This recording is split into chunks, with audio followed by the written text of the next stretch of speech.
What is up? Welcome back to Game Brigade, my friendly gamers. Today on the channel, we are going to be diving into another Should You Back, talking about a campaign that caught my interest. Today, we are actually going to be talking about Nexus, the card game. But I do want to come over here to the Gamefound homepage. This is something that is kind of interesting because they're always changing, always updating it.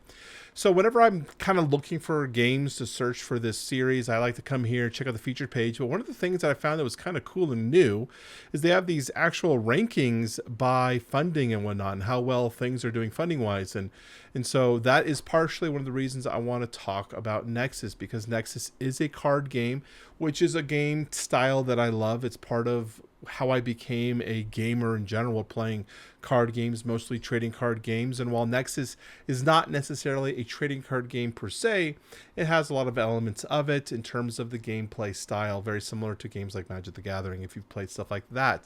So I wanted to let's adjust the camera a little bit. I want to take a second to talk about this game and see if this might be for you, and talk about the things I like or some of the things I'm not quite happy with the campaign. Maybe able to change them. We will see. So first off, before we get to the why back now, let's talk about how to play Nexus. What is this game? Well, Nexus is going to featuring a card playing style where you're going to have a multitude of different types of factions. Let's see if we can see some of those factions down here. Here you go. So you see you have some factions: Assassin's Order, Dragons, Siege Masters, Vikings, and this is included in one of the box. There are additional packs to get additional factions, and they're including additional factions with the stretch goals included in the campaign, so be tuned for watching that. But the way the game works is players are going to be picking two of these factions and combining their cards to make a singular 30 card deck. So that means each of these decks are 15 cards. So you'll be making that singular card deck. Now they do have variations and recommendations of how you could do it. You have a draft recommendation. The way that they recommend the draft is whoever is the first player will pick one of the guilds. So let's say the first player will pick the Assassin's Order. The second player will pick two, so they'll pick the Siege Master and Vikings. Back to the first player will pick two, Vampires and Dragons. The final player will pick two more, Wizards and Pirates. And because Celestials was not picked, it'll automatically go to the first player. That way both teams, both players will have a total of 4 factions in this case that they have drafted. And again, the more available factions you have, the more complex and kind of interesting this draft mechanic will work. And then you'll be playing games. But first, your first game of 3 will be with a pairing of factions that you have drafted of the 4. The second game will be the other faction that you drafted, so you cannot play with the same cards. It's interesting. And if it does go to a third game, you're going to be playing with a mixture of one faction from the first game and one faction from the second game. So I really kind of like that kind of interesting gameplay change. Not really something that you see in a lot of games. Now we are going to do something a little new here on this. We've not new, old. I haven't done this though since 2021. Well, we're going to watch a video that is on their channel. So we're going to go and bring this up right here. Turn it down a little bit. And I'll kind of explain some of my thoughts as this goes. Your opponent's Nexus. All right, let's start with the basics. There's a wide selection of factions, each with their unique characteristics. One thing I also want to point out, in case people have asked, according to their FAQ page, all of the art is hand-drawn, no AI art. So I know some people are going to be interested in stuff like that. So if you're interested in supporting human drawings, this is something to consider. Others on defense. I do like the art. Bring special abilities that can like change the aesthetic game of the art. It talks to me. In battle, you command a 30-card deck forged from 2 factions, 15 from each, bringing their own units and events to the field. Units are the bread and butter of most factions. They are divided into offensive, defensive, and support units. So effectively, they're talking about these are the units that are going to be on the field. These are the permanent characters that you can actually be playing that are going to be having an effect in the battlefield by either attacking your opponents, defending your base, or providing some sort of passive benefit. Offensive units use their attack value to deal with other units or hit the opponent's Nexus. Defensive units are your frontline protectors. They act as a shield, defending your units and the Nexus with their sturdy defensive stats. And support units can't attack, but they'll impact the battlefield with strong and recurring effects. Also, some cards can even take on more than one of these roles at once. Now, when I was watching this originally, the one thing that drives me nuts, and maybe there's more clarification when I check the rulebook. I have skimmed through most of the rulebook, almost the entire thing, is just making sure that there's clarity in terms of what abilities do and what not. So So for example, when I was reading this captain card, this little down arrow, it's an immediate effect. It means you're going to be doing this as soon as you play it. So he's going to capture one of your opponent's units in play with level 1 or 2. I believe the level 1 or 2s are referring to the power on the card. So I suspect, I'm not quite sure where the power will max. I have seen at least one card with a 4, but I believe this means that this is a level 2 or a level 1. I would like some clarity on that. But it says if there is none, capture one. Capture one what? I'm not sure what that means. So we need to make sure that there's very strong clarity in here, or hopefully in the rule book they have a little bit more clarity on that. And then it says you have 4 more captives. This card is not destroyed after attacking. We'll explain that here soon. About events. These can change the fate of the game. They're mostly one-time effects, but they're powerful enough to alter the course of a match when played at the right time. And here's a little extra. Some factions have tokens. We're going to skip through the tokens. That's your deck. But how do you actually play? Tokens are just additional cards that provide a benefit. And you have one opportunity to mulligan. So one of the key things that I think is interesting about this game, and we'll see how this plays in gameplay, but there's no mana or resources, so there's no cost to playing your cards. The biggest difference, though, is that some cards allow you to play things for free or chain your effects, but most of the time you only can play one card at a time. Attack and end of turn. First, you draw a card, except if you're the first player on the first turn. During the action phase, you can, well, perform actions, such as playing cards or activating card abilities. There is no mana, energy, or other resources to manage. Normally, you can only play one card per turn, unless the card has a chain icon.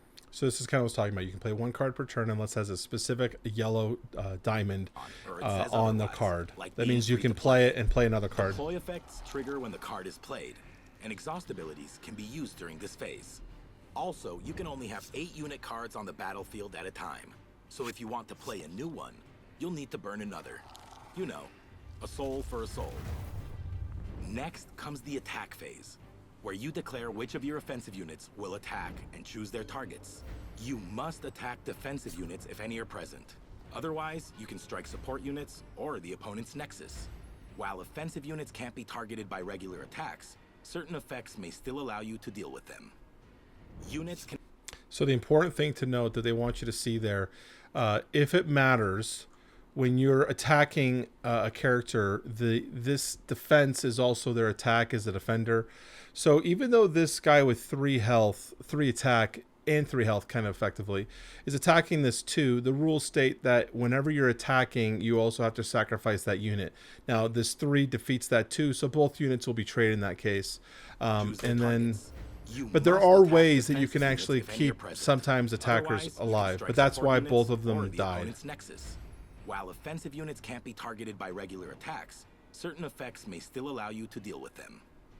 Units can endure as much damage as their hit points before being destroyed, but if the damage is dealt to your opponent's Nexus, well, you'll be closer to bringing its points down obviously how you win. And winning. After completing an attack, units will be automatically destroyed and sent to the graveyard.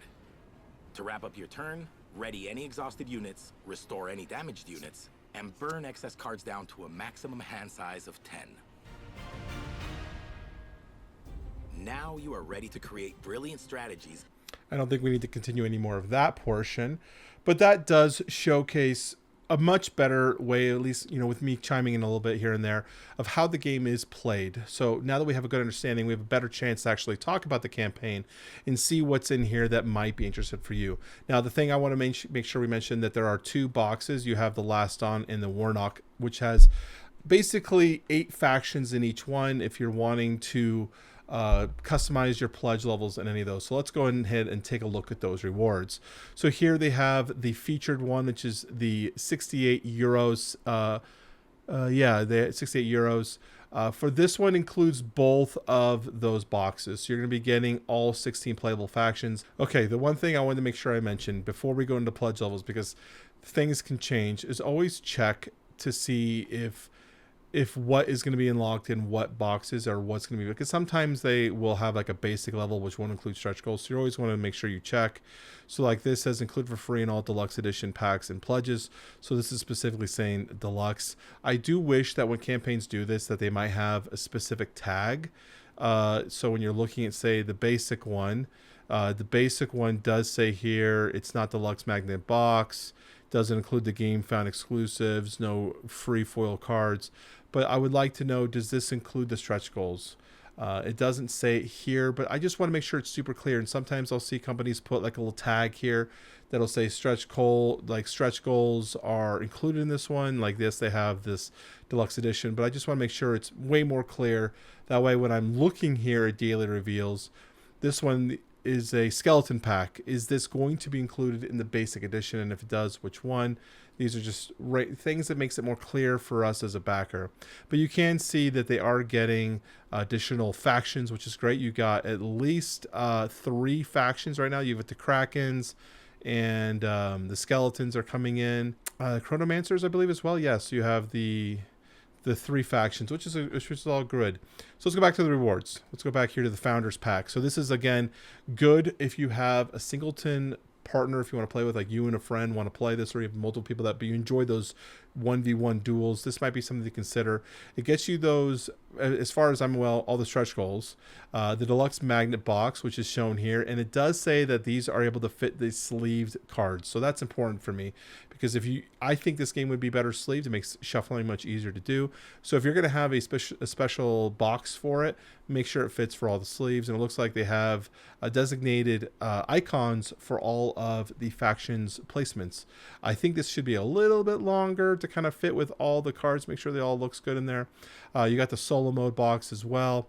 They got the foil cards. Now, I do want to say something about the foil cards. They're saying that this is more of like a deluxification. Each pack will include 5 setting randomly foil cards from the game to make your copy of Nexus truly unique. This is not a booster pack. It's a deluxified version of existing card game. No rarity system, so they're saying there's no difference between the cards. It's all the rarity, all the drops. Each foil card has the same drop rate. Now, the only thing, guys, the only thing that I would rather have this be is have each pack be, to be honest with you, a set type of cards. Like the purple pack will include these cards, because when you get to the all-in pledge, this one includes 6 foil packs. Okay, foil cards, 6 pack. And what if we got the same cards? Like this seems like a kind of a losing feature. If we got 2 packs that had some duplicates, I would love to be able to get all of these cards, all 20 cards, completely different. And I don't know if that's something that's possible, as what I'm seeing right here. So a recommendation that I would have would be to have the cards be non-randomized, and have them set based on maybe like a color pack, like the pack of the, you know how some trading card games will have different art on the front of the card, something that will recognize that you know which packs are what. But again, that could cause some scarcity in the secondary market. If there's some cards that have just better art or more desirable in some way, you could see something like that occur with that kind of change. But I just feel like, or just have the foil cards just be part of the stretch goals, so everyone knows what they're getting. I don't know, and you could have it be designated for specific pledge levels if you're worried about the costs and whatnot. But I just feel like you want to make sure these cards are not going to be doubled up, and we're really giving the gamers and the buyers the best opportunity to really deluxify their game, because that's kind of what you're trying to do with a foil pack. So here we have some different options, though, in terms of the pledge. And the real difference here is between the Nexus Covenant pledge and the Nexus All-In pledge. One of the things in the All-In pledge that they're featuring is the art book. So if this is something you're not interested in, be aware that this is part of it. They're valuing that at 24 euros. I like art books, but I do find that they are, with a lot of people, something that you will open once and then put on the shelf. They're a good coffee table if you enjoy art, if you enjoy painting miniatures that have similar aesthetic styles. You can use these as kind of references and kind of help, spark that creative juices. But it is part of this pledge. Now, you could come just down here to the Covenant pledge, which includes a lot of the same things. Now, remember, you're only getting 4 foil packs instead of 6, no art book. You're getting the deck boxes. You're getting a playmat, this Warnock playmat right here. Well, if you come here, you're actually getting an additional playmat. I believe you get maybe let's double check. Are you getting the last Dawn one here? Okay, you are. You're getting the 2 playmats, the last Dawn and the Warnock. You're getting the deluxe edition of the 2 boxes that we talked about, which basically has 8 factions in each one. You can click on these to see what factions those are. Actually, they don't really show them very well here. You'd have to go back one more.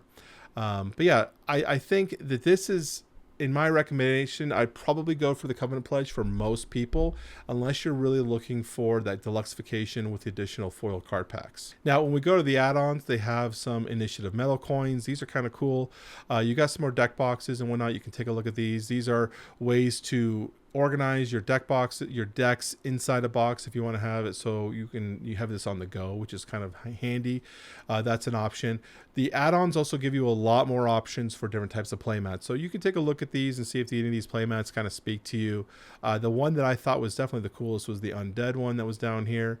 This guy just seems like a total badass. I like his artistic look. And 22 euros is about roughly the cost of a playmat if you were to buy one at a local game store. So their costs are pretty simple in terms of that regard. But you could also come down here and purchase deluxe edition versions of the game if you want additional copies, or if you wanted the basic editions as well. Now, the only thing that I also would love to have seen, and when we're coming back to the how to play in that video that they kind of had there, was they have 15 cards per deck. I kind of wish they were closer to 20 or 25 per deck. Gives you a little bit more variety in terms of the type of cards you're seeing. Now, to kind of combat the fact that you're going to deck yourself pretty quickly, because a lot of these cards are drawing cards, which are great. Drawing cards in trading card games is what you want to be doing, but because of that, you will be decking yourself quite a bit, which usually means you lose the game in a lot of different types of games. Not in this one. If you come down here, they actually have, I have it opened already.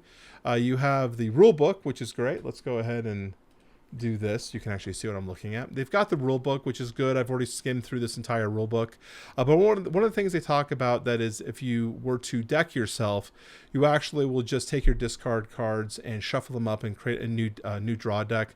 So you're not really running into the issues of decking, which is good, which is going to happen most likely if you have a 30 card deck. It's with the amount of draw effects I'm seeing, it's going to be occurring, I feel like, almost every game. But yeah, I haven't played the game. I'm only going off of my experience of playing these types of games. So I would have liked to have seen maybe a bigger pool of cards. Potentially, I don't know if the game is balanced in this case, but you could potentially think about buying a second copy of both the games to make the decks bigger. Now, I'm not sure how good that would be. It's just me kind of talking to myself. But it is something to consider to make it so that you have 60 card decks rather than 30 card decks. Now, the other thought that I had when thinking about this, and I'm just kind of rambling here, is there could be specific theme cards that they want you to play that are powerful cards that are really embodying the theme of the faction you're picking. And so by having lower amount of cards in your deck, it does give a better ability to draw those cards and play with those cards. So if that's something they're going for, I can understand that. But I feel like I would have rather had a little bit more variety in the type of cards with a little bit more cards in there. But again, I haven't played the game. I'm just going off of what my experiences are. But overall, I think this game looks like a pretty decent game that embodies the trading card feel. It gives you all the gameplay mechanics of games like Magic the Gathering and Star Wars Unlimited, even Lorcana, games that give you a lot of those interesting feels without the risk of having a mana screw, or without the cost associated with a lot of those games, where buying each quarter you're spending upwards of $400 just to keep competitive.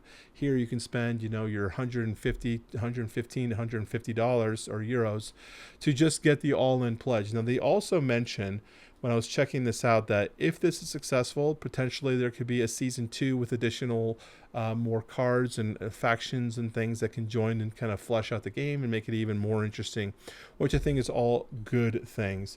So the final thing we want to go to is the shipping and taxes, where they come down here and talk about the shipping. Now, because we're US based, I always focus on the US. 21 euros for the basic pack, 23 for the founders. If you get the all-in, you're looking at 33 euros. So make sure you're always checking this stuff, make sure everything works within your budget and that you're backing responsibly. So we're going to go ahead and go back to my big head as I kind of wrap up here. So Nexus, to me overall, like I said, looks like a pretty sweet little system. There's some things here and there that I'm curious how they'll play. It doesn't necessarily mean that they're a bad game, but I'm really kind of curious what kind of changes and things are going to be kind of occurring. Now, one of the things they talked about as being a backer when you go to the Why Back Now is community feedback. So I'm curious how much community feedback they're actually looking in and what changes they're looking into. So I'll be watching the updates on this one, seeing how the game's adapting and evolving through the community feedback, because I'm very curious how that's going to play out. But let me know in the comment section down below if this is a game that you are interested in. Is this one that you would consider backing? I'm very much considering backing this one, so let me know what you guys think. I will talk to you very soon.